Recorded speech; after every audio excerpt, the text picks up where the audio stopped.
سورۃ الکہف بسم اللہ الرحمن الرحیم الحمد للہ الذی انزل علی عبدہ الکتاب ولم یجعل لہ عوجا۔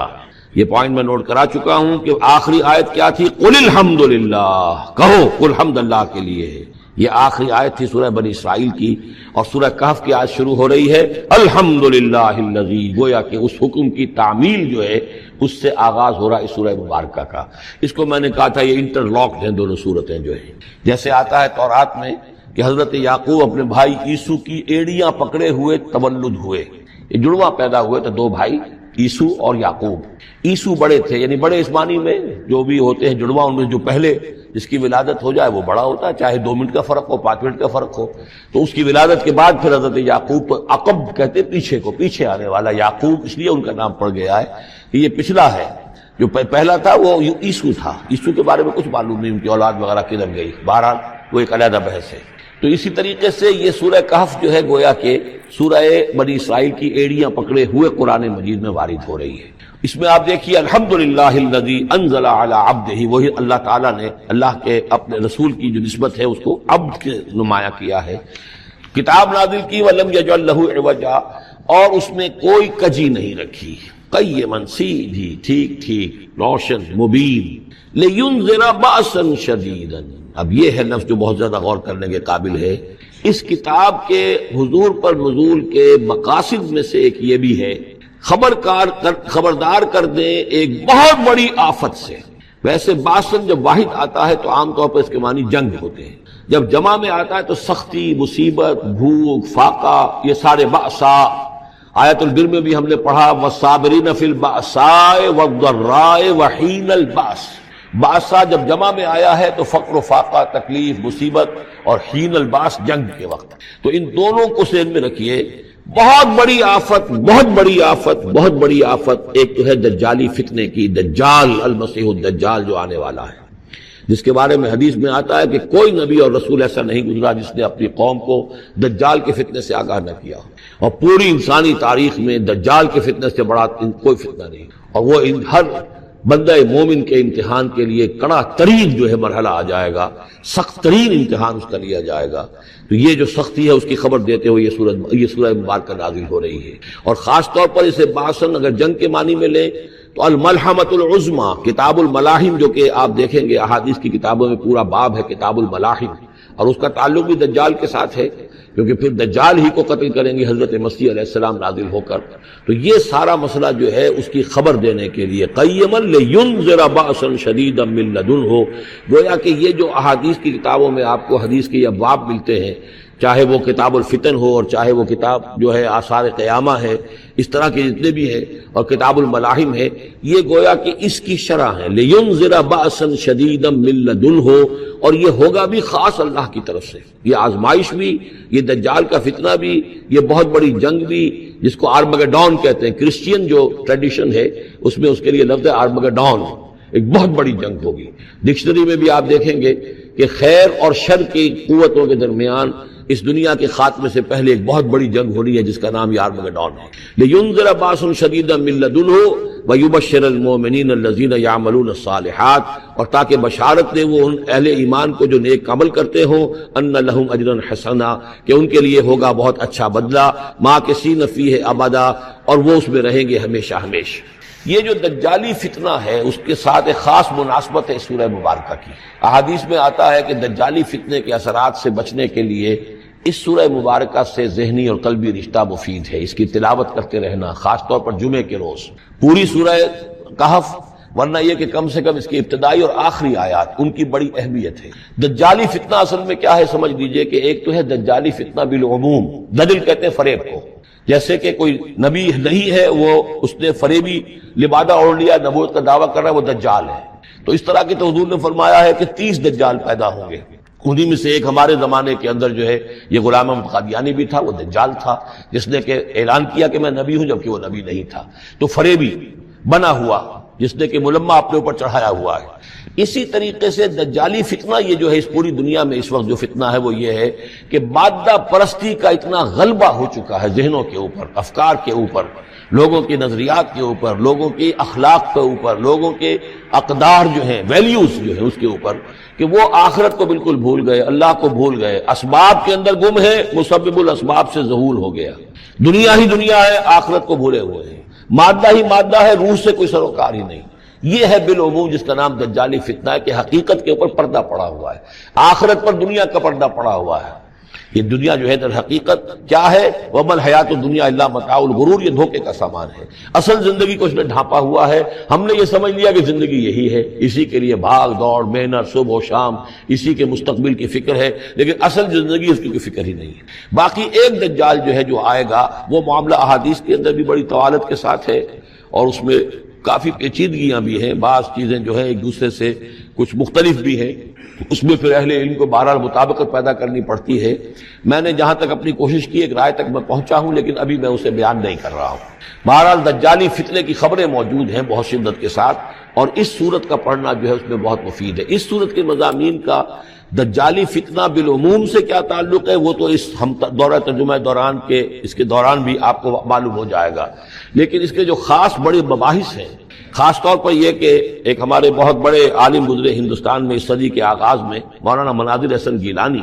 انہوں نے اس میں باقاعدہ کتاب لکھی ہے، آپ کو مل جائے گی بازار میں بھی، اصحاب کہف کے جو کا معاملہ سورہ کہف کے مباحث ہیں ان کے۔ میں نے اس کو اپنی ایک تقریر کے اندر کسی خطاب جمعہ میں سورہ کہف کے مضامین کا خلاصہ بیان کیا تھا، جس کا عنوان ہے دنیا کی حقیقت۔ ظاہر بات ہے تفاصیل زیادہ جو ہیں وہ میرے لیے ممکن نہیں ہے کہ اس دورہ ترجمہ کے دوران بیان کر سکوں۔ وَيُنذِرَ الَّذِينَ قَالُوا اتَّخَذَ اللَّهُ وَلَدًا، اور خبردار کر دے ان لوگوں کو جنہوں نے کہا کہ اللہ نے بیٹا بنایا۔ یہ ساری دجالیت جو ہے اس کی جڑ کیا ہے؟ مسیحیت، جو موجودہ مسیحیت ہے، جو حقیقت میں مسیحیت نہیں ہے، پولزم ہے، جس کی بنیاد تثلیث پر ہے کہ اللہ کا بیٹا بنا دیا حضرت مسیح علیہ السلام کو، اور انہیں کفارہ بنا دیا تمام جو بھی مان لے ان کو ان کے گناہوں کا، پیش کی معافی ہے ان کے گناہوں کی جو حضرت مسیح پر ایمان لے آئے، اور نمبر 3 شریعت ساخت کر دی، اور نمبر 4 سارا اختیار جو ہے وہ پوپ کے ہاتھ میں دے دیا گیا کہ تم جو چاہو جس چیز کو چاہو حلال کرو، جس چیز کو چاہو حرام کر دو۔ ان چیزوں نے مل کر نفس مذہب کو اس قدر قابل نفرت سے بنا دیا کہ یورپ کے عوام کے اندر مذہب کے خلاف شدید نفرت پیدا ہو گئی۔ چنانچہ اس کے بعد جب مسلمانوں کے زیر اثر وہاں پر علم پھیلا ہے، ہسپانیہ کی یونیورسٹیوں سے علوم اور فنون جو ہیں یہ فرانس اور اٹلی اور جرمنی کے نوجوان آتے تھے، اور وہاں آ کر وہ قرطبہ اور غرناطہ اور طریقلہ کی یونیورسٹیوں سے پڑھ کر جاتے تھے، تو ان کے زیر اثر جو ایک ریفرمیشن شروع ہوئی، اصلاح مذہب، اور ایک رینائسنس، تحریک احیاء العلوم، وہ جو اصل تو تحریک تھی اس بات کی کہ انسان علم کی طرف دوبارہ رجوع کرے، لیکن یہ کہ وہ علم جب آگے بڑھا ہے تو وہاں پہ عیسائیت کے خلاف جو رد عمل تھا اس کی وجہ سے اس میں مذہب کی دشمنی جو ہے اس تحریک کے اندر خود بخود شامل ہو گئی۔ تو مذہب سے بیزاری، روحانیت کا انکار، آخرت سے بالکل بے پرواہی اور اس کا بھی انکار، اور خدا ہے یا نہیں ہے اس سے کوئی سروکار نہیں، یہ جو اس تہذیب کے اصل میں اثرات بنے ہیں سارے، یہ اسی غلطیوں کا یہ اثرات ہیں، نتائج ہیں کہ جو عیسائی مذہب کے اندر جو یہ تحریفات کر کے جو غلطیاں کی گئی ہیں، اس کو یہاں کہا گیا ہے کہ ان لوگوں نے کہ جنہوں نے یہ عقیدہ ایجاد کیا، ما لہم بہ من علم، ان کے پاس اس کے لیے کوئی علمی سند نہیں ہے، ولا لآبائہم، نہ ان کے آباء و اجداد کے پاس کوئی سند تھی، کبرت کلمۃ تخرج من افواہہم، بہت بڑی بات ہے جو ان کے منہ سے نکل رہی ہے، بہت بڑی گستاخی ہے جو یہ اللہ تعالیٰ کی شان میں کر رہے ہیں، ان یقولون الا کذبا، یہ نہیں کہہ رہے مگر جھوٹ، سراسر سیدھا سفید جھوٹ بول رہے ہیں، فلعلک باخع نفسک علی آثارہم، تو اے نبی شاید کہ آپ اپنے آپ کو ہلاک کر لیں گے ان کے جو اثرات پڑنے والے ہیں، عیسائیت کے اس غلط عقیدے کے جو نتائج برآمد ہوئے ہیں، جب یہ نتائج ظاہر ہوں گے تو وہ اتنے سنگین ہوں گے، فلعلک باخع نفسک، کہ ان کے احساس سے اور ان کے ادراک سے شاید کہ آپ اپنے صدمے سے اپنے آپ کو ہلاک کر لیں، ان لم یؤمنوا بہذا الحدیث اسفا، اگر یہ لوگ اس حدیث پر، اس قرآن پر، یہ بات جو بتائی جا رہی اس پر ایمان نہ لائے، اس پر ایمان نہ لائے، اپنے اس غلط عقیدے پر قائم رہے، اس غلط مذہب کو انہوں نے برقرار رکھا، تو اس کا جو رد عمل ہوگا نوع انسانی پر، اور اس سے تاریخ انسانی اور انسانی ثقافت جس غلط رخ پر پڑے گی، جو دجالیت کا فتنہ اس سے جنم لے گا، ان تمام چیزوں کے اثرات سے شاید آپ کو اتنا صدمہ ہو کہ فلعلک باخع نفسک علی آثارہم ان لم یؤمنوا بہذا الحدیث اسفا انا جعلنا ما علی الارض زینۃ لہا، ہم نے زمین کے اوپر جو کچھ ہے اسے اس کا گہنا بنا دیا ہے، بناؤ سنگھار بنا دیا ہے، زینت بنا دیا ہے۔ یہ آپ نوٹ کر لیجئے، لفظ زینت اور زمین میں اس کی زیبائش اور آرائش یہ اس سورہ مبارکہ کا عمود ہے،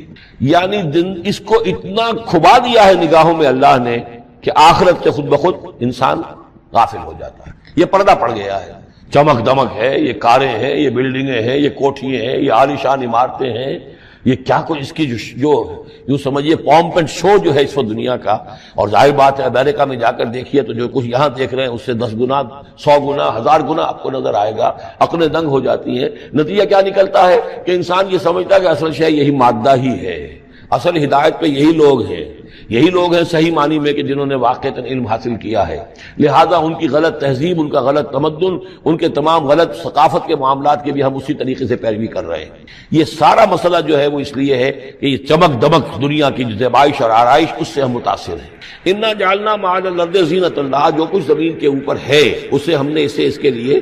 بناؤ سنگھار بنا دیا ہے، لنبلوہم، تاکہ ہم آزمائیں ان کو، ایہم احسن عملا، کون ہے ان میں سے اچھے عمل کرنے والا۔ یعنی اب یوں دیکھیے وہ شعر جو ایک ہے، اگرچہ ذرا تھوڑا سا شان باری تعالیٰ کے اعتبار سے تو شاید اتنا مناسب نہ ہو، لیکن یہ کہ مفہوم کو ادا کرتا ہے کہ رخ روشن کے آگے شمع رکھ کر وہ یہ کہتے ہیں ادھر آتا ہے دیکھیں یا ادھر پروانہ جاتا ہے۔ ایک طرف ذات باری تعالیٰ ہے اور ایک طرف یہ دنیا ہے، اس کی چمک دمک ہے۔ اب یہ پروانہ جو ہے یہ انسان، اس کا امتحان ہے، آیا یہ اللہ اور آخرت کی طرف جا رہا ہے یا دنیا کی طرف اور دنیا کی زیبائش اور آرائش کی طرف جا رہا ہے۔ جو زیبائش اور آرائش کی طرف چلا گیا وہ گیا، وہ تباہ و برباد ہو گیا، فقط خسر خسرانا مبین۔ اور جس نے اس دنیا کی زیبائش اور آرائش اس سے منہ موڑ کر وہ جو حقیقت جو اصل حسن ازلی ہے اللہ تعالیٰ کا اور اس کا جو جلال اور کمال ہے اور جو آخرت کی نعمتیں ہیں ان کو اختیار کر لیا، وہ کامیاب ہو گیا۔ تو امتحان اتنا ہی ہے کہ رخ روشن کے آگے شمع رکھ کر وہ یہ کہتے ہیں ادھر جاتا ہے دیکھیں یا ادھر پروانہ آتا ہے۔ وَإِنَّا لَجَاعِلُونَ مَا عَلَيْهَا صَعِيدًا جُرُزًا، اور یہ کہ جو کچھ بھی اس پر ہے ہم ایک وقت آئے گا کہ اس کو بنا کر رکھ دیں گے جیسے کہ میدان جس میں سے کہ فصل کاٹ لی گئی ہو۔ جب قیامت ہوگی کیا ہوگا یہاں پر اسی زمین کو، نہ یہاں پہ کوئی وہ پہاڑ رہ جائیں گے کوٹ کوٹ کر چپٹی کر دی جائے گی، نہ یہ آپ کے پاس جو ہیں وہ اسکائی اسکریپرز رہ جائیں گے، نہ یہ اعلیٰ شان عمارتیں ہوں گی، کچھ نہیں ہوگا۔ یہ سب برابر ہوگا جیسے کہ کسی کھیت کے اندر سے فصل کاٹ دی جاتی ہے تو اب وہ پڑا ہوتا ہے ویران۔ وَإِنَّا لَجَاعِلُونَ مَا عَلَيْهَا صَعِيدًا جُرُزًا، ہم اسے کر کے چھوڑیں گے ایسا کھیت کہ جہاں پر چورا پڑا ہوا ہو، صرف بچا کھچا جو ہے وہ اس کا توڑی کا اور کچھ نہ ہو۔ ام حسبت ان اصحاب الکہف والرقیم کانوا من آیاتنا عجبا، اب یہاں سے اصحاب کہف کی بات شروع ہو رہی ہے، کیونکہ پوچھوایا تھا یہودیوں نے اصحاب کہف کون تھے۔ کیا تم سمجھتے ہو کہ اصحاب الکہف والرقیم، رقیم جو ہے ان کی تختی تھی ایک جس کے اوپر ان کے حالات لکھ کر، جو ان کے ایک جو کہف تھی ان کی غار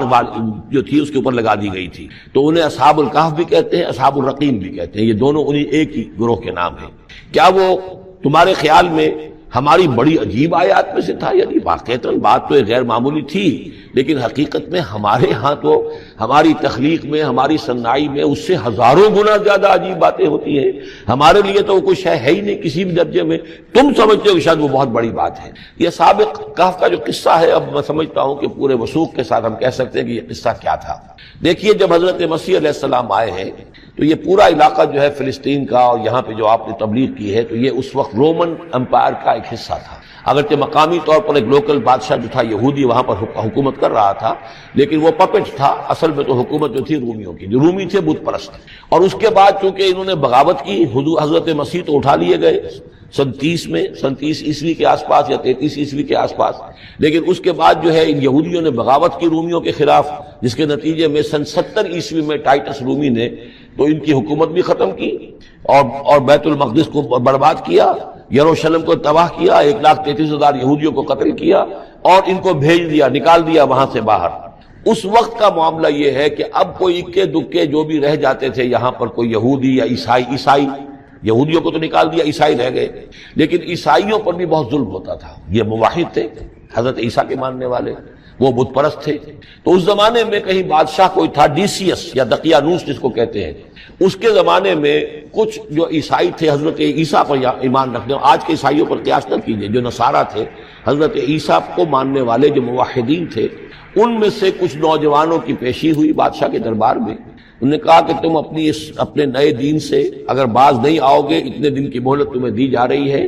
تو تمہیں سولی چڑھا دیا جائے گا، بس مہلت دی جا رہی ہے، جاؤ غور کر لو، سوچو۔ ان لوگوں نے آ کر سوچا کہ اب نہ تو ہمارے لیے یہ ممکن ہے کہ ہم مقابلہ کر سکیں، چلو کسی غار میں چھپ جاتے ہیں، دیکھیں اللہ تعالیٰ کیا کرتا ہے ہمارے لیے۔ وہ ایک غار میں جا کر چھپ گئے، اور غار میں جا کر چھپے ہیں تو اللہ نے انہیں وہاں پر سلا دیا، موت تاری نہیں کہ سلا دیا۔ اللہ کروٹ بھی بدلواتا رہا، ان کے لیے سارا کچھ بندوبست کیا، اللہ کی قدرت میں تھا۔ حضرت عزیر کو 100 برس کے لیے مار دیا تھا، موت کے بعد ان کو دوبارہ زندہ کر دیا۔ لیکن یہ کہ ان کا معاملہ یہ ہے کہ ان کو وہاں پر جو ہے تقریباً 300 برس یہ وہاں پر پڑے رہے اس غار کے اندر۔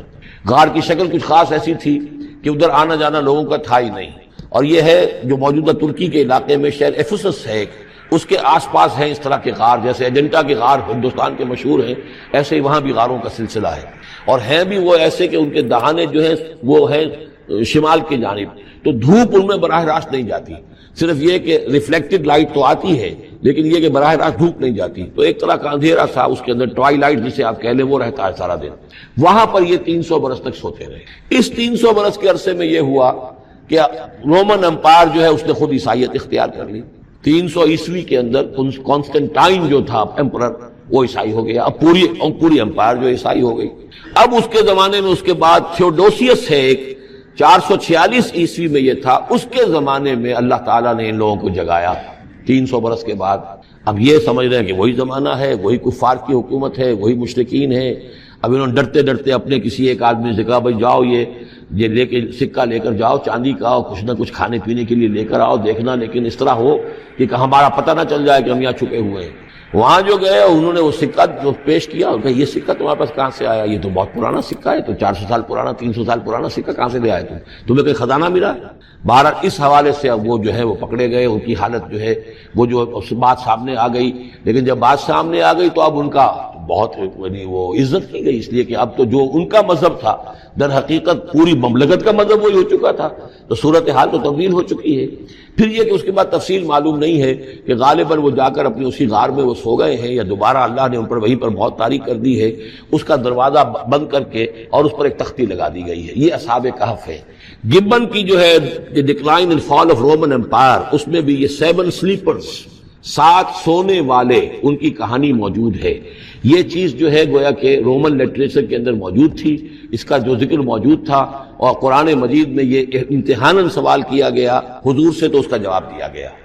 کہ یہ 300 برس تک کچھ لوگوں کو سلا دینا یہ اللہ تعالیٰ کے نزدیک تو کوئی بڑی بات نہیں ہے، تمہارے نزدیک ام حسبت ان اصحاب الکہف والرقیم کانوا من آیاتنا عجبا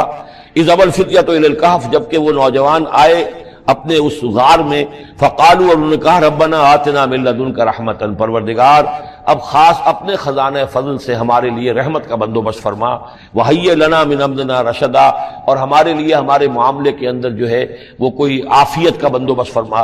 فضربنا علی اذانہم، تو ہم نے تھپکی دے دی ان کے کانوں پر، فی الکہف سنین عددا، اسی وہ غار کے اندر جو ہے وہ سوتے رہے کئی سال۔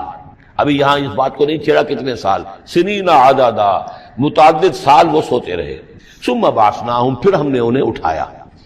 لنعلم ای الحزبین احصیٰ لما لبثوا امدا، تاکہ ہم دیکھیں کہ 2 گروہوں میں سے کس کو صحیح معلوم ہے کہ کتنے عرصے وہ وہاں رہے تھے۔ اس کا ذکر آگے آ جائے گا 2 گروہوں سے مراد کیا ہے۔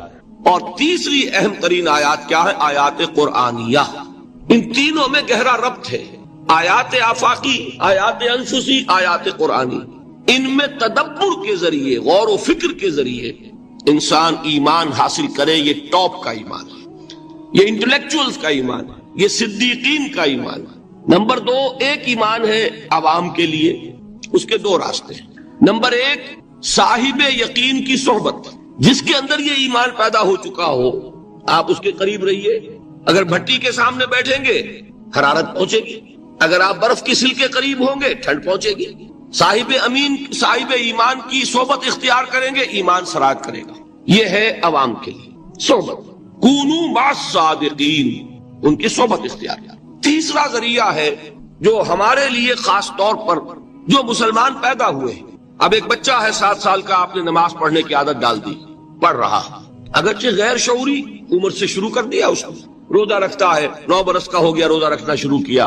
یہ اعمال جو ہیں ان سے بھی ایک یقین پیدا ہوتا ہے. جیسے یقین سے عمل پیدا ہوتا ہے، ایسے ہی عمل سے بھی یقین پیدا ہوتا ہے. جب مداومت کرتے رہیں گے اس پر تو اس سے بھی ایک یقین کی کیفیت انسان میں پیدا ہو جاتی. سورہ حجرات میں جو بحث آئی ہے اس کے آخر میں یہی ہے